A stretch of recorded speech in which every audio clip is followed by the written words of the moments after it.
How are you guys? Good. How you doing? Awesome. A little windy, but good. It's better than sweating. Oh yeah, yeah, for sure. Right. Yeah, I give you that.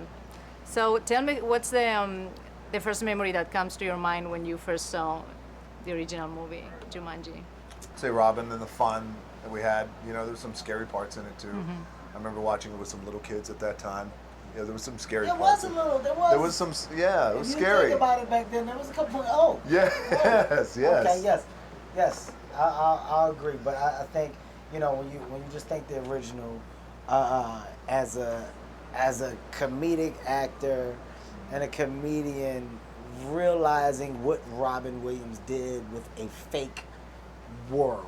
Like in today's world, dealing with the fake of these animals being there that after shooting this, we know weren't there. You already respect the guy. We know how amazing of a talent he is, but it just makes you have a different level of respect for knowing what he did back then with what was given to him. You know what I mean? He's just unreal. I mean, he doesn't come in really until about page 35. That first beginning part is all the kids, Yeah. and then he comes busting out of that game like a wild-eyed, crazed man who's been in the jungle for 30 years, And you believe it because Robin Williams just commits to it 100%. Yeah. But you know what was cool about this movie was in that movie you'd go from him as a kid to him as a full-grown man.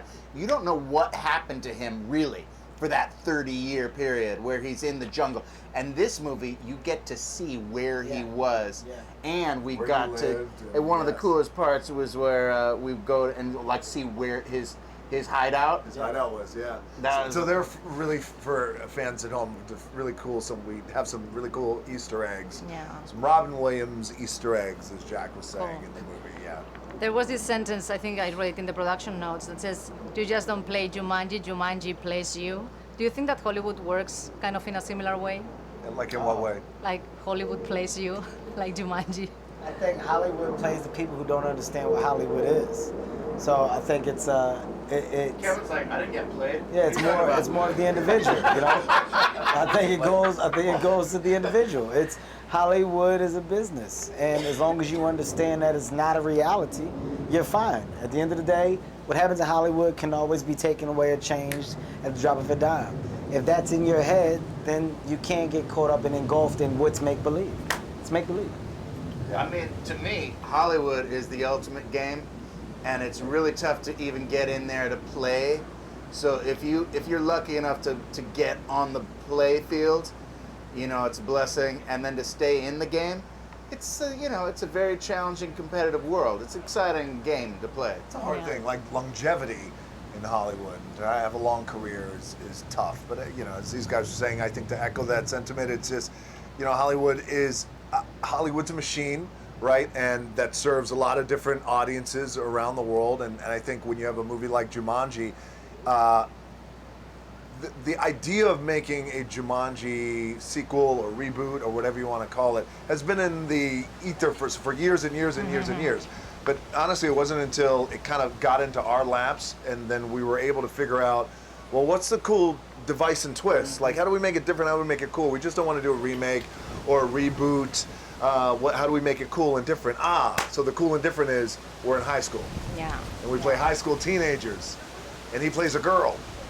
And I play a nerdy kid. And he plays a big football player. So it was that. Talking about that, if you were kids and you had the chance of choosing an adult avatar, who would you choose and why? When we were kids, If you were Choosing kids an right now, adult if you have to avatar. choose an adult avatar, who would you choose and why? of our characters, No, Just in general. In Oh, in general, general. yeah. I'm choosing my mom. oh, nice. That's where I would go. Nancy Hart. I'm going with my mom.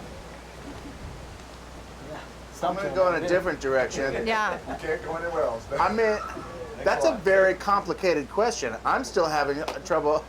I'm going to be Kevin's mom as well. I just think, You know what? I'm going to be Kevin's mom as well.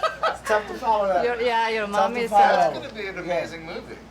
You say adult. As a kid, who I'm choosing? My mom. I love my mom. We will all be. I'm going with mom. Yeah, That's your mom. I might want to be your mom too. That's it. Yeah. And that's And just for everyone at home, the context of this is Kevin, we all know, was very close to his mom. His mom passed away in his always been his beacon of inspiration and foundation, light, hope. Then it's a good one to choose then. Success that he has, he's always giving his mom credit. So we're happy to be Of course. his mom. Yay! And this movie is about overcoming your fears and discovering who you are. Is that something that, because you guys are actors, that it helps you throughout the years acting in movies to get yourselves better and becoming better people, or? Good questions. I start off, I think, acting is definitely a release. You get to play in the world of make-believe. There's certain things that you're going to do that you can never do in real life that you can do in movies. And that acts for a lot of fun and stress relief. So I can say in comedic acting, within doing stand-up comedy, 100%. It's a breath of fresh air that you get to take outside of the reality that you really do live in. So, yes, a bonus, a high bonus for me. I love acting, and then sometimes I have to remind myself that I love it, because it's easy to get caught up in the moment where you get like stressed and like filled with anxiety, because even though it's a fun job, sometimes it's like it's an intense gig, and I have to remember, hey, snap out of it. You love this. Oh yeah. then I don't even remember what your question was. I just said I'm just gonna start talking when it's when people look at me and it's my turn to talk. I'm gonna speak from the heart. But it was wonderful. Yeah, I It was love wonderful. Jack, man. Wonderful. I'm gonna be honest. Yes, but it I made have no sense. idea what the Do you question know what I was. mean? Do you, but do you ever it's- forget? Wait a second. That you forget how much fun it is. Absolutely. You just got like if you can get back to like I the, think the the joy key is of sometimes the when you gig. step onto set, you could be like this. You could have your blinders on, but then every once in a while, you want to step back and look around and go, "Wow, we're in a world that is make believe, and that so many people really love and admire, and so many people quit their jobs to come to Hollywood and just try, and it's just an awesome thing." So yeah, of course. But by the way, it's always in those moments where we could step back and you go, "This is so cool and awesome." Yeah. Then it gives you a sense of gratitude.